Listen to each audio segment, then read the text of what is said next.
जानवर जो ਜ਼ਹਿਰੀਲੇ ਪੱਠੇ ਖਾ ਲੈਣ ਉਹਨਾਂ ਦਾ ਇਲਾਜ ਕੀ ਹੈ, ਉਹ ਕਿਹੜੀ ਐਸੀ ਦਵਾਈ ਜਿਹੜੀ ਫੌਰੀ ਤੌਰ ਤੇ ਦਿੱਤੀ ਜਾਏ। अस्सलाम वालेकुम जी, सारे भरावां नूं मेरे चैनल ते वेलकम हो गया जी। अज एक नवीं वीडियो नाल तुहाडी खिदमत च हाज़र हाँ। अज मैं तुहानूं दसना चाहना कि आ जिहड़े साडे जानवर अक्सर ਜ਼ਹਿਰੀਲੇ पट्ठे खा लैंदे ने, इन्हां दा फौरी तौर ते की इलाज है ते ओह किहड़ी ऐसी दवाई जिहड़ी असीं इन्हां नूं फौरी तौर ते दईए ते साडा जानवर ठीक हो जावे। ते इंशाअल्लाह अज वाली वीडियो दे विच मैं इह सारी गलबात तुहाडे नाल शेयर करांगा। एक शर्त यह है कि तुसी वीडियो नूं पूरा वेखना है, फिर तुहानूं इलाज का भी पता चल जाएगा और दवाई का भी पता चलेगा किहड़ी मैं दस्सण दिया, किहड़ी तुसी फौरी तौर दे सकते हो जानवर नूं, तुहाडा जानवर ठीक हो जाएगा। ये सारियां गल्लां बातां इंशाअल्लाह अज वाली वीडियो दे शेयर करांगा। जिहड़े भरा मेरे चैनल ते नवे ने वो मेरे चैनल नूं सबसक्राइब भी करन, मेरी वीडियो नूं लाइक शेयर लाजमी करन। अस्सलाम वालेकुम जी। अच्छा जी, अज एक नवी वीडियो नाल तुहाडी खिदमत च हाज़र हाँ। अज मैं तुहानूं ये दसांगा कि आ जिहड़े साडे जानवर ने आ ਜ਼ਹਿਰੀਲੇ पट्ठे जो खा लैण, इन्हां दा फौरी तौर ते की इलाज किया जाए, वो किहड़ी दवाई है जिहड़ी दित्ती जाए ताकि साडे जानवर जिहड़े ना फौरी तौर ते कवर हो सकन। ते ये मैं तुहानूं दस्सण लगा जी।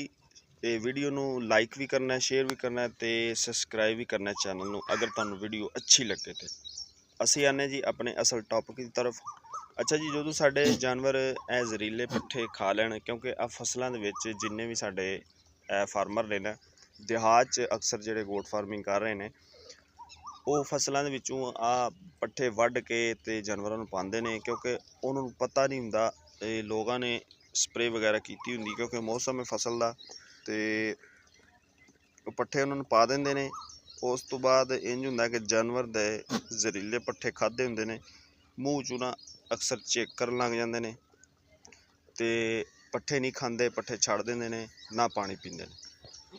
ये अलामतां शुरू हो जांदियां ने ਜ਼ਹਿਰੀली चीज़ खाधी दियां। ते ओहदा जिहड़ा फौरी तौर ते इलाज है ना, वो ये है कि तुसीं उन्हां नूं जिहड़ा हुंदा है अचार नींबू दा हो जावे जां अंब दा हो जावे, वो तुसीं इन्हां नूं फौरी तौर ते खवा दिओ।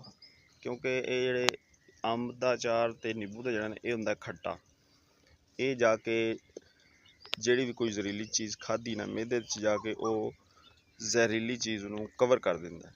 ठीक है, उस तो बाद फिर तुसी अपना डॉक्टर नाल मशवरा करो, फौरी तौर ते जानवर नूं डॉक्टर को ले जाओ जां तुसी डॉक्टर नूं खुद बुला लो। उहदे मशवरे नाल उहनूं इंजैक्शन वगैरह लगवाओ अच्छे, ते इंशाअल्लाह ये जिहड़ा तुहाडा जानवर है ना वो कवर हो जाएगा। फौरी तौर पर तुसी ये चीज़ देनी है, अचार नींबू का दे दो या अंब का पियाओ, वो जानवर नूं खिला दिओ, तो तुहाडा जिहड़ा जानवर है ना वो इंशाअल्लाह कवर होना शुरू हो जाएगा। फिर तुसी डॉक्टर को इंजैक्शन वगैरह लवाओ, दवाई वगैरह अच्छी दिओ, ठीक हो जाएगा। ये मैं तुहानूं दस्सिया जी फौरी तौर पर जिहड़ा इलाज है, ठीक हो गया। तो दूसरी गल ये है कि जदों भी तुसी उन्हां नूं पट्ठे पाने ने ना, घाह पाना जो भी पाना, पहले तुसी वेख लेना, समझ लेना है कि ये कोई ਜ਼ਹਿਰੀਲੇ पट्ठे तो नहीं है, चैक कर लेने ने, फिर तुसी जानवरों नूं पाने ने। ठीक है, एवें नहीं सुट्टी जाने, नहीं तो फिर नुकसान होएगा। ठीक हो गया जी। ये जी मेरी अज वाली वीडियो जिहड़ी कि मैं तुहाडे नाल शेयर की।